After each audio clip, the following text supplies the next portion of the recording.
Okay, good morning. Thanks to all those that are attending online and those in person as well. It's my pleasure this morning to introduce Dr. Stephen Betschel. I'm sure everyone's familiar with Dr. Betschel's background, but for those that are not, I'll just give a short bio. So Dr. Betschel is here at U of T and St. Michael's Hospital. He's the former program director for the Allergy and Immunology Residency Program here at U of T, associate professor in the Department of Medicine. And Dr. Betschel's focus of interest has been immunodeficiency and angioedema. But really also, I should mention the focus in terms of occupational medicine and occupational cases as well. We're very pleased to have Dr. Betschel join us this morning to speak on this interesting topic of lab animal allergy. Thanks so much. Thanks. Thank you. And I guess in terms of questions, if questions arise from outside, I'll hear those.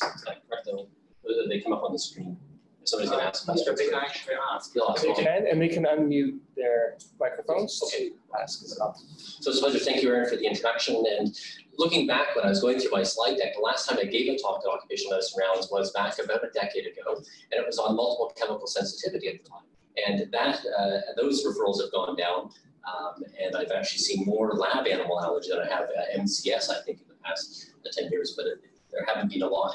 It's also unusual. I'm normally familiar to speaking on topics that I talk over and over on, the immune deficiency and angioedema. So this was somewhat new to put a talk together on animal allergy, and I'm by no means an expert.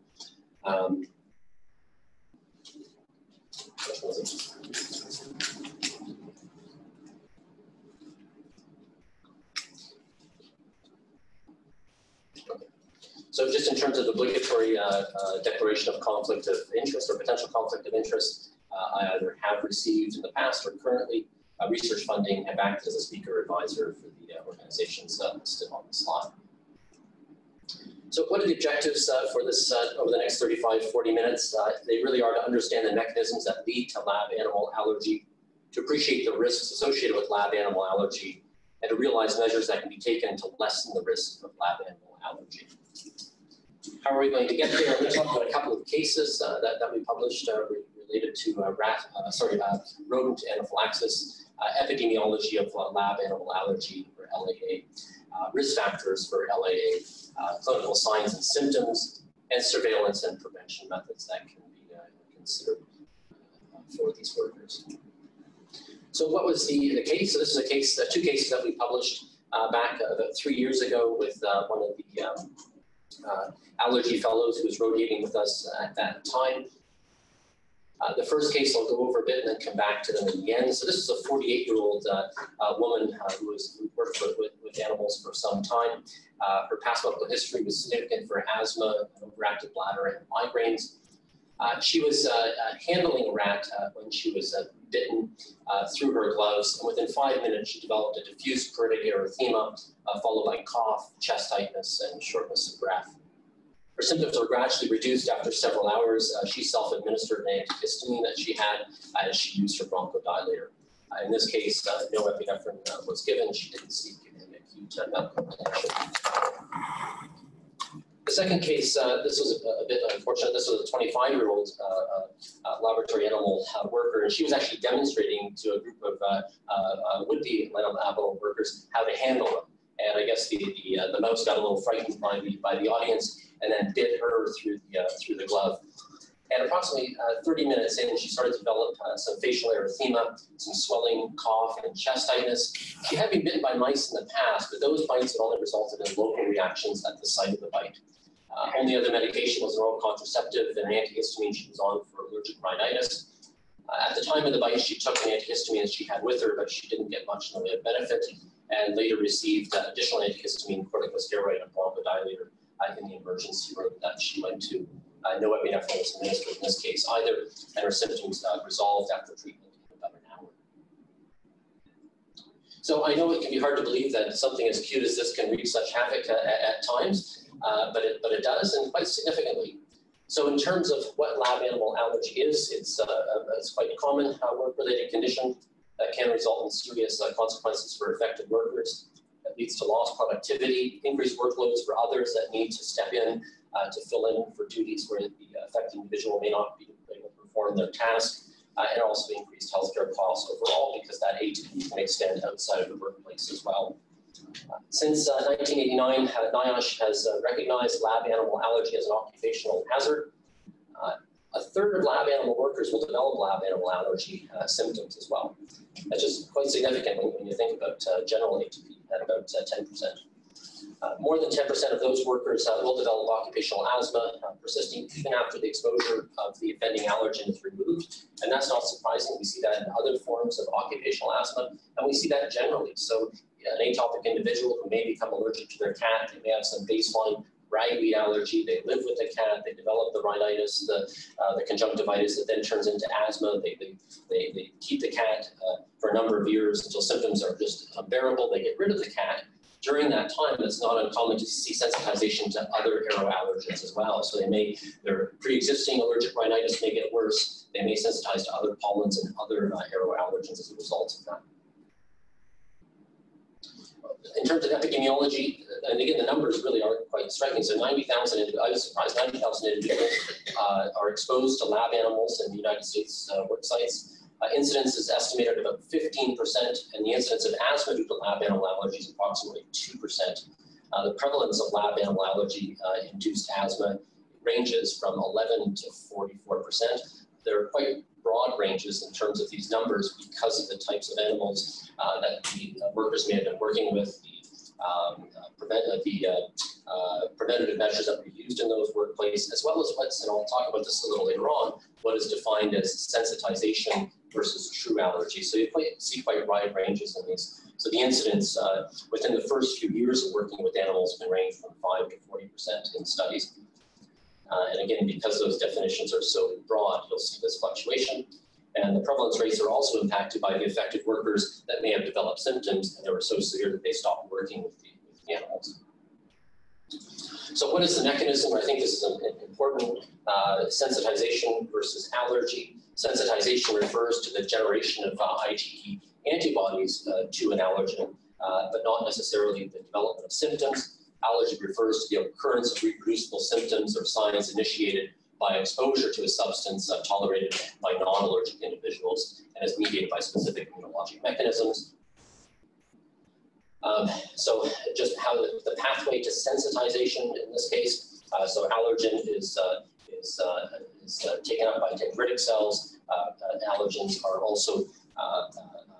also bind to surface-bound B cell receptors, such as IgM in this case, with signaling through an atopic or through a Th2 cytokine milieu, then class switch into IgE, and those IgE are secreted, or there's a memory to secrete those IgE antibodies if the exposure occurs. And that's sensitization. And there's often a lot of confusion around sensitization and allergy. An example I like to give is somebody comes in with a possible food allergy and they want to have panel testing to foods to tell me what foods I'm allergic to. If you randomly test anyone to 100 different foods, 10 of them are going to be positive. It doesn't mean you're allergic, but it means you do have IgE antibodies to that food, and that doesn't predict whether or not you'll want to develop allergies to that food in the future either. So panel testing to foods or testing without a history of food allergy is not warranted and may be relevant in animal allergy as well. What's the allergy? So allergy recurs, as I mentioned, so exposure to the allergen in the sensitized individual, but the development of symptoms. So that allergen comes in, typically binds to IgE bound to mast cells degranulate, release a number of immediate mediators and late mediators, and can result in symptoms. So itchy, watery eyes, runny nose, sneezing, chest tightness, shortness of breath, and wheezing, and possibly hives. What are the sources of the allergens? The most common allergens with rats and mice, they are the most common source of allergens because they're most widely used in laboratories. They tend to be found in the urine, the dander, hair, fur, and saliva. They're carried on small particles so they can remain airborne and they're easily respirable. Allergens are also present in large amounts in the bedding and cages, as well as other work surfaces because much of the allergen is found in the urine. So in terms of mice specifically, so there's the musem protein is a mouse urinary protein. It's a lipocalin. Almost all of these are lipocalins. These are they can act as pheromones in themselves, or they can be pheromone transporting proteins as well. And again, with mice, it's in the urine as well as hair follicles and dander, and it's produced in liver cells. And males produce about 4 times more because of the gene expression is testosterone dependent. What about rats? So rats are responsible for symptoms in a large portion of people because they're so widely used. The major source, again, is in the urine and the saliva of the animal, and it is the glycocaine. And then the third most common allergen is in rabbits. So symptoms tend to be higher in response to rat exposure because rabbits tend to shed more fur and they also spray their urine, so it's much more likely to disseminate the allergen within their space.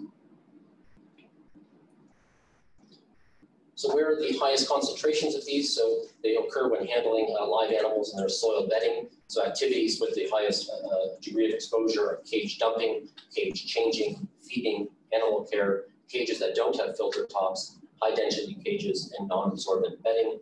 And the high exposure may occur during experimental use of the animals as well. So in terms of the routes, so the most common route of exposure is through respiratory tract, but also through direct skin contact, as well as eye contact, and percutaneous exposures from bites and needle punctures, and through wounds that can also occur in these cases. Can you predict with risk factors who's likely to become sensitized?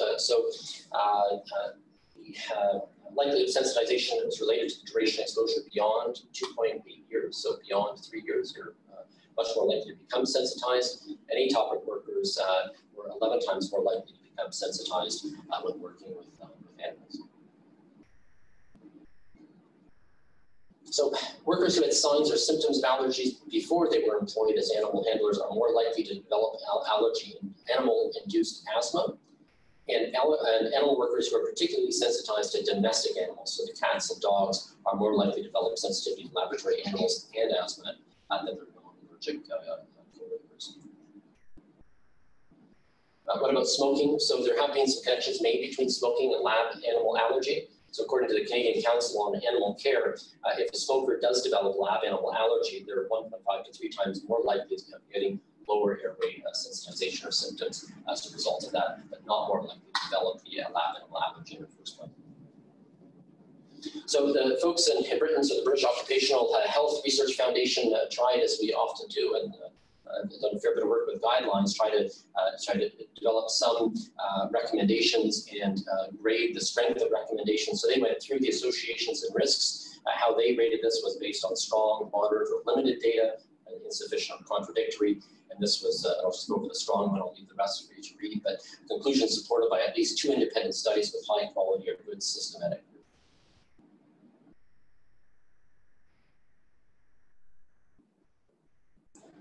And in terms of what their recommendations were, what they suggested with respect to associations and risks, so not surprisingly, exposure to laboratory animal allergens is associated with the risk of developing lab animal allergy. I think that's somewhat intuitive. Lab animal allergy is more likely with increasing exposure to lab allergy animal allergens. Most workers who develop symptoms do so within 3 to 4 years of starting work, and particularly within the first couple of years. ATP is associated with an increased risk of developing lab animal allergy. Sensitization or allergy to cats or dogs, certain sort of cats or dogs, is an independent risk factor for developing allergy. Excluding atopics is a very inefficient approach to control lab animal allergy. Atopics develop symptoms earlier. Smoking is not an independent risk factor for the development of lab animal allergy, but if they do develop it, more likely to develop lower airway symptoms. Gender is not an independent risk factor for the development of lab animal allergy, and age is not a risk factor. So going back, what are the symptoms? So I think most are very familiar with typical allergy symptoms. You see them on all the reacting commercials to flowering plants.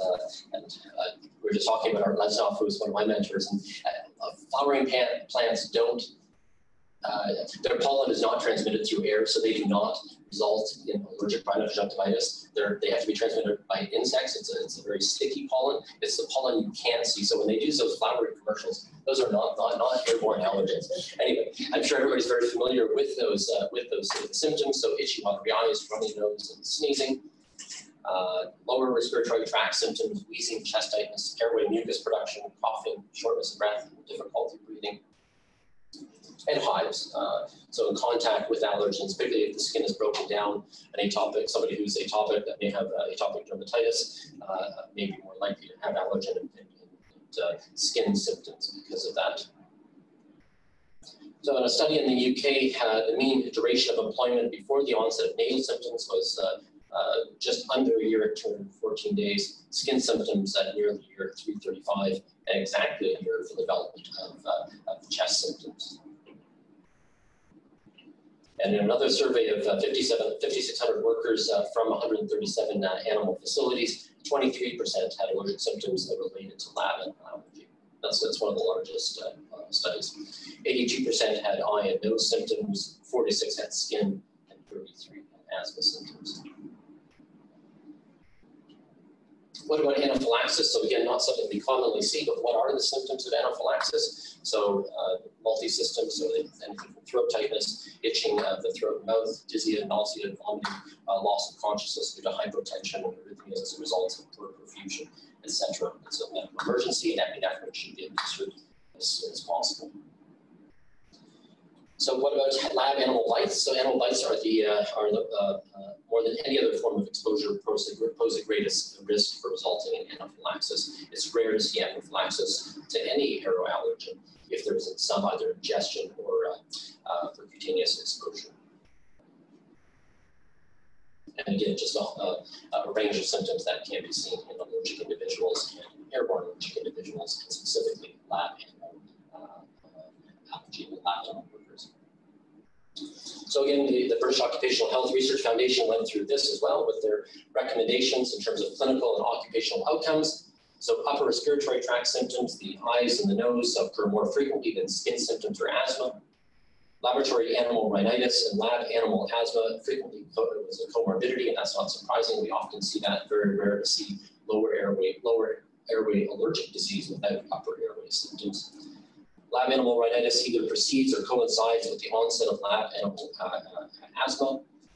Skin prick testing or serologic tests for animal allergens can be positive or negative in those with work-related respiratory symptoms and who are exposed to laboratory animals. And that's important to recognize because it has very poor sensitivity, the urinary protein allergens in mice and in rats, and very similarly in some more common animals like dogs.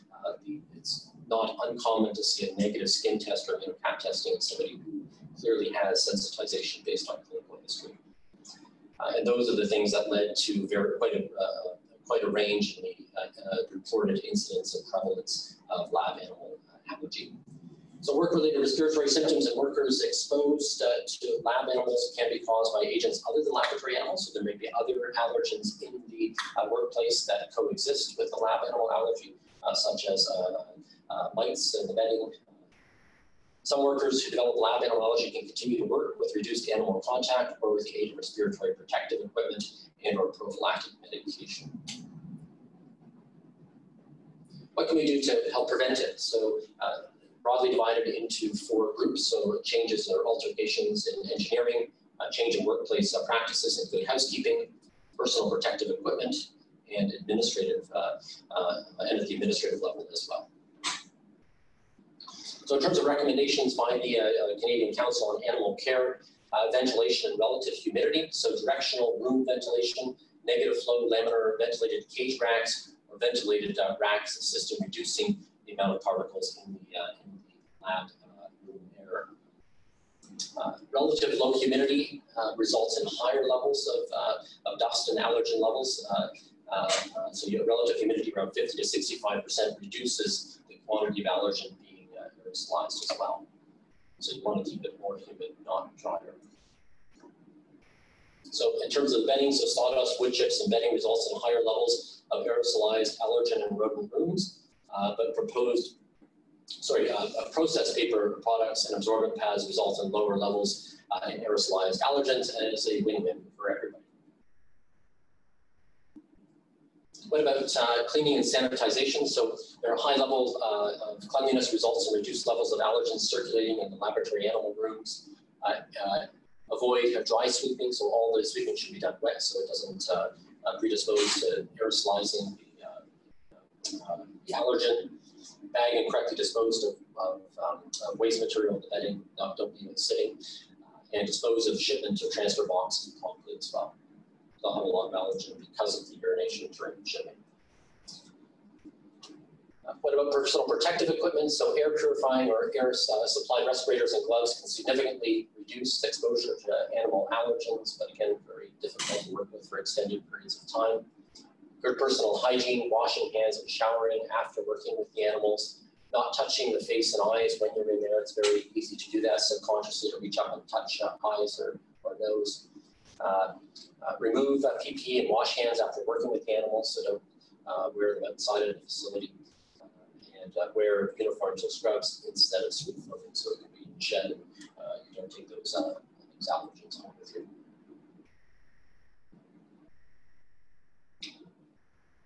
At the institutional level, so these can include education programs for staff, programs that so managers and staff to raise awareness regarding what symptoms to watch for, defining high-risk zones and tasks, the proper use of personal protective equipment, and health counseling for affected and at-risk staff.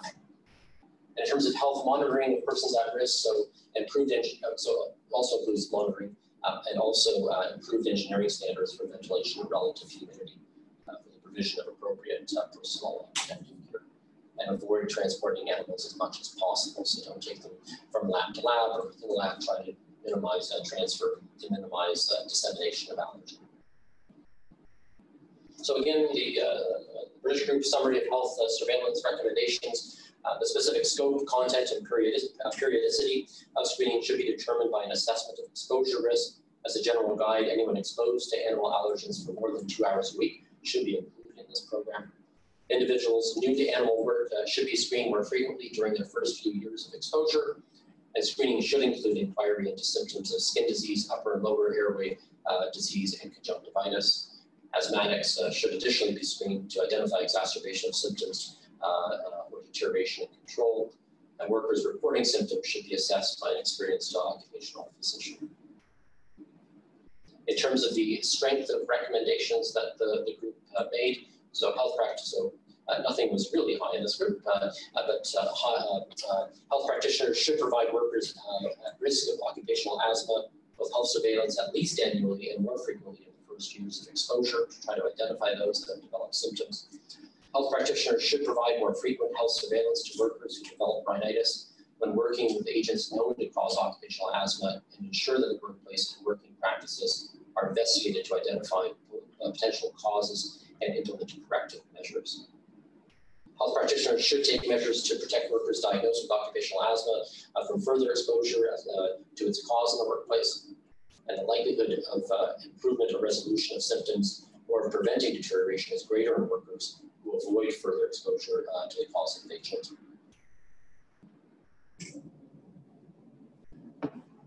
So just going back to the case then, so this was the first worker who was bitten, didn't seek medical attention, no epinephrine was administered. So she was seen in consultation. Further skin prick testing revealed a positive reaction to rat epithelium at a diameter of 7 millimeters. Also positive immunocap testing to rat epithelium at 0.99, so just slightly positive. She did, however, continue to work with complete avoidance of direct exposure to laboratory rats. And one of the most important things was that there was no provision to give epinephrine in that case. It wasn't available and was not given. In the second case, the one who was demonstrating how to handle the mouse when she was bitten developed clearly systemic symptoms compatible with anaphylaxis. She had for her mouse and rat, we did not skin test because she had quite a severe reaction and it was through percutaneous exposure. So if we didn't need to skin test, probably better not to. You can do it serologically in vitro. It's safer, and in fact, it was quite clear with her. I'll be curious if others in the audience have seen levels this high, but this is very high for mouse and rat. CAP testing at 42 and 10. This patient was not skin tested, as I said, and she later resumed laboratory work with animals, however, without any direct contact with mice or rats specifically. So that was much quicker than I had anticipated, but we can certainly open it up for discussion. And I thank you for your attention.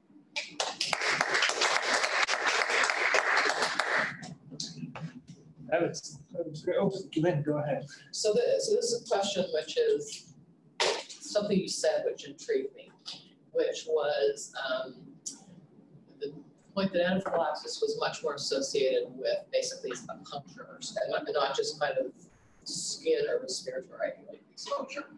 And so what I'm thinking about is actually in our patch testing context, where people come in and they kind of describe maybe anaphylactic type symptoms, right? Maybe yes or no. And we're always leery to patch them until they've seen you or one of your colleagues. But from what you said, it would imply potentially, because with patch testing, we're not, like it's just on top of the skin. There's really very minimal systemic kind of absorption. So we may not be at much risk as we think we are from an anaphylactic potential. I think that's true. I think that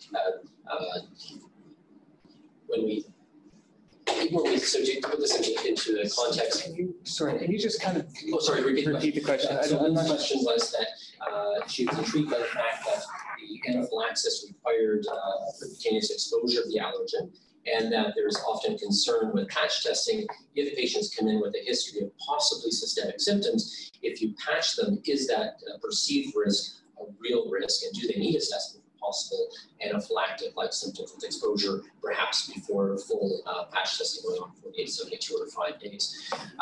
So it's a good question, and I think that's the risk of anaphylaxis in our most severely allergic patients, so our peanut allergic patients, our shellfish allergic patients.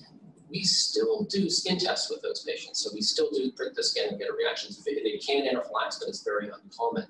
And that's with allergens that we know can cause systemic reactions, typically ingested, but they can also be aerosolized and trigger symptoms. So I do agree. I think the risk of anaphylaxis from an IgE-mediated mechanism for patch testing would be low, but there's no harm in at least consider. And again, the mechanism would be different, but if there's an IgE sensitization as well as a delay type sensitization and response, to doing a skin test with that allergen first to see if there's a response, if it's not contraindicated. And then I think what's being done is you monitor them for 30 minutes after application to make sure there are no immediate symptoms. I think that's entirely reasonable. But I think the risk is low, and I can't imagine a group that does much more patch testing than your group. How often have you seen anaphylaxis as a result of patch testing? Never. Yeah.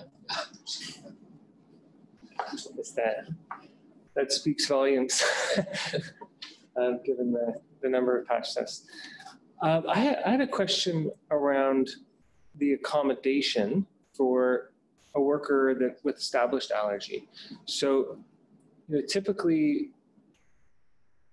absolute avoidance is recommended in a lot of cases, not necessarily in this setting, but there seemed to be some suggestion that possibly these workers could be accommodated. So again, I'm not occupational health policy developer, so I can't comment on what should be recommended in terms of workplaces. But I can tell you, I've seen most of my patients that I've seen with lab animal allergy are actually through non-occupational clinic. They come in and they're graduate students typically developed, and they're the ones that really feel that they can't give up. They're typically 2 to 5 years to sensitization. Their projects are 5 years. They're so deep into their doctoral thesis, they don't want to give up, so they want to continue to work. And also workers that have come in that are not doing their doctoral work, but are lab animal handlers. So I agree that it's probably best to remove the worker from the workplace to prevent further development of symptoms to that specific allergen, to reduce the risk of subsequent sensitization to other allergens, to worsen their pre-existing symptoms to allergens that are not in the workplace. So I think that, yes, the preferred route would be to remove them from working with the offending allergen. Understanding that's not always possible. If it's not possible, then working with other animals, if that's a possibility. If they're working with animals, to reduce the amount of time, to have others work with the animals as well, to do some of the jobs that they would do, to do all of the protective measures, so the personal protective equipment, and the measures taken to reduce exposure to the aeroallergens. But it's a difficult one to approach, I think, on a policy level. Understanding that when you look at the numbers of 90,000 animal handlers, and you look at the 30% potentially that may become sensitized, that would be very rapid turnover, very limiting. And there are ways to mitigate the risk of symptoms with appropriate preventative measures. I'll share one more. It was really unfortunate, but there was somebody who was very close to finishing their doctoral work with mice and had absolutely no sympathy from the supervisor.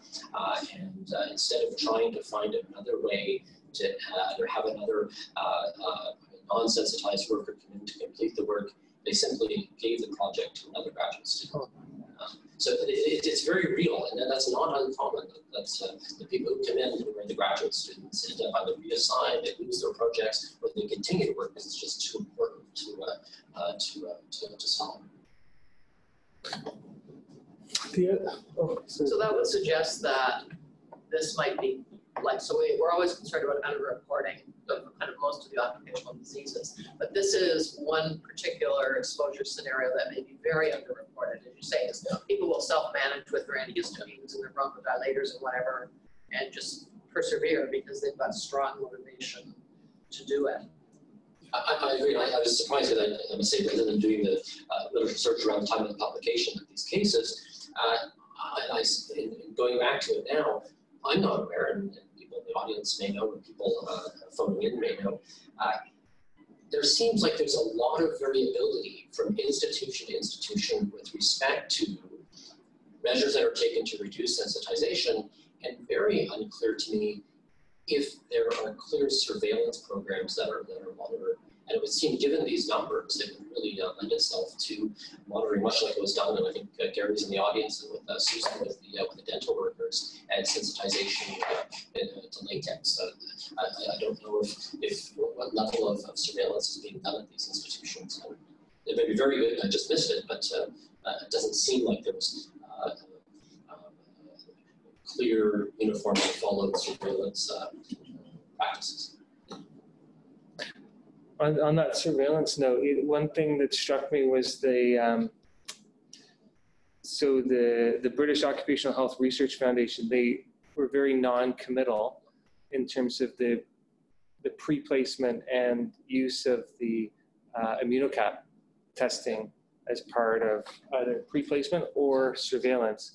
And so I think they called it a good practice point, but then they didn't answer the question, right? So the only one I didn't read is and so I suppose my interpretation of that actually got back to what you said at the beginning, which was actually really helpful, the basic concept of sensitization versus allergy. And so if you're excluding somebody on the basis of sensitization, wouldn't be appropriate. Although, in the same context, you're looking at risk, and they said it was inefficient to exclude atopics. Right. But as somebody that's actually had documented sensitization on immunocap, I wonder if that would kind of be the threshold for. So I think there are a couple of ones, and I'll speak the last one first. Inefficient, they meant. I think they were speaking on a population basis. So the focus should be on prevention through measures to reduce allergen exposure rather than preventing atopics from coming into the workplace. Because people are still going to become sensitized whether they're atopic or not. I think that's what the comment was. In terms of sensitization, absolutely. To restrict somebody from working with an animal because they have a positive skin test or immunocap testing wouldn't make sense. And I'll give an example of that. So, and I'll go back to cats. What's not uncommon is you see somebody who grows up with a cat, they move away to go to university or school, and they had no symptoms with the cat that they grew up with, They then go back to visit parents, or they get a cat later on, and extremely bad symptoms. So they were, and some of those people have been skin tested when they were younger. The cat and the skin test is positive, but they developed tolerance, just like they've been on immunotherapy. Those patients, when you put them on immunotherapy, because they grew up with cats, they had cats, and they get a cat, and they have a cat, and you develop tolerance from immunotherapy, their skin test also remains positive, but their symptoms are gone. And so we encourage them to continue to have a cat if they like cats, to maintain that tolerance even after the immunotherapy is gone. So there has to be that interpretation of sensitization versus allergy. Excluding somebody who's sensitized without symptoms probably doesn't make sense. I don't know the prospective role of monitoring people who demonstrate sensitization to develop, whether you monitor them any differently for the development of symptoms. I think you develop everybody the development of symptoms. Right. I would think, because people will develop de novo sensitization regardless of pre-work exposure sensitization. And the other interesting, thing is the workforce is probably kind of there's two parts. So there's the kind of typical student that's there for several years and may not be in a lab for the rest of their life, versus the kind of staff lab worker that's their lifetime potential work site. So they're two quite different kind of career and am I going to be in a lab handling animals trajectories.